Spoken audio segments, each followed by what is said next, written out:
Selamat siang Ibu dosen dan teman-teman. Terima kasih atas kesempatan yang diberikan kepada saya. Saya akan mempresentasikan hasil kerja saya tentang komunikasi massa dengan media yang saya pilih, media online.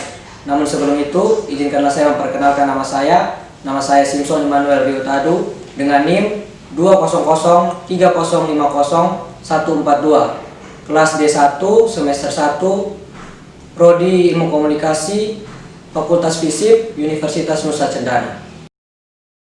Saya akan menganalisis media massa, dan media massa yang saya pilih adalah media online berdasarkan komponen komunikasi massa.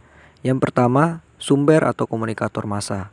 Berita media online adalah media yang proses penyebaran informasinya dilakukan dengan menggunakan teknologi online atau penyampaiannya disampaikan via sosial media maupun suatu website berita. Yang kedua, pesan atau isi media. Pada umumnya, isi yang terpenting dalam terbitan berita media online antara lain berita, tajuk rencana, artikel, pojok, surat pembaca, dan karikatur. Ditemui pula kolom-kolom iklan dengan berbagai ukuran di halaman tertentu. Yang ketiga adalah proses.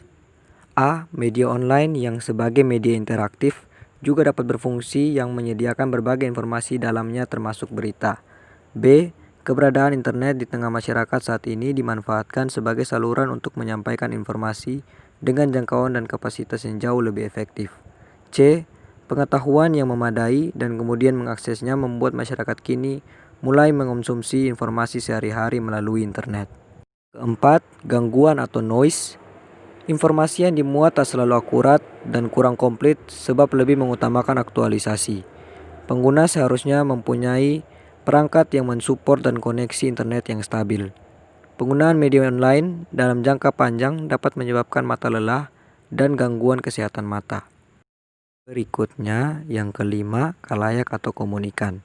Khalayak atau komunikan dalam suatu berita media online biasanya diakses oleh masyarakat pengguna sosial media di mana menurut mereka lebih mudah mendapatkan informasi yang dipublis secara online karena pada era modern seperti ini, sosial media memberikan akses yang lebih mudah dan efisien sehingga dari setiap kalangan masyarakat menyambut baik setiap akses yang disediakan. Yang keenam, dampak media.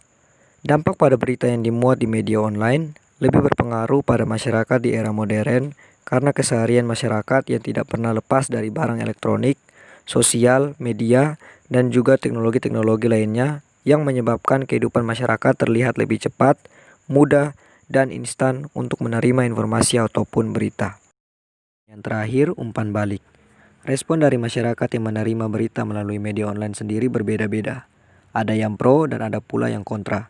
Yang pro biasanya mereka cenderung langsung tanpa mempertimbangkan berita yang dipublis tersebut, sedangkan yang kontra lebih cenderung mempertimbangkan atau memfilter berita yang dipublis tersebut sebelum mereka mempercayai dan menyebarluaskan informasi yang tertera dalam media online tersebut. Baik, saya akan menceritakan sedikit kronologis dari berita media online yang saya pilih, yaitu tentang destinasi wisata penuhi protokol kesehatan. Wakil Gubernur Nusa Tenggara Timur Joseph Naesoi mengunjungi 3 destinasi wisata unggulan di Kabupaten Manggarai Barat. Dalam kunjungan tersebut, Wagub Joseph Naesoi menegaskan agar semua sarana prasarana wisata memenuhi standar protokol keselamatan, kesehatan, dan keamanan. 3 destinasi unggulan yang dikunjungi oleh Wagub Joseph Naesoi yakni destinasi yang berada di Pulau Padar, Komodo, dan Pulau Rinca. Kunjungan itu dilaksanakan dalam rangka menindaklanjuti pelaksanaan rapat koordinasi, simulasi keamanan dan keselamatan destinasi pariwisata yang dilaksanakan sebelumnya. Senin, tanggal 2 bulan 11, di Aula Kantor Bupati Manggarai Barat. Dalam kunjungan tersebut, Wagub memantau langsung beberapa titik yang akan menjadi pusat kegiatan simulasi protokol keamanan dan keselamatan destinasi pariwisata Kabupaten Manggarai Barat yang akan dilaksanakan pada 12 November mendatang. Saat kunjungan tersebut, Wagub Joseph Naesoi juga menegaskan tentang kesiapan berbagai fasilitas pendukung seperti ketersediaan rambu-rambu, mercusuar, dan jalur evakuasi yang harus segera dirampungkan sebelum 10 November. Hal itu sebagai penunjang suksesnya agenda kegiatan bertaraf internasional pada tahun 2023 mendatang.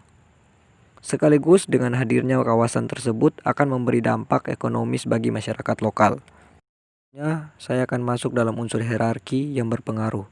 Dari kelima unsur hierarki dalam influence in the hierarchical model, yaitu individual level, rutinitas media, organisasi level, ekstra media, dan ideologi level.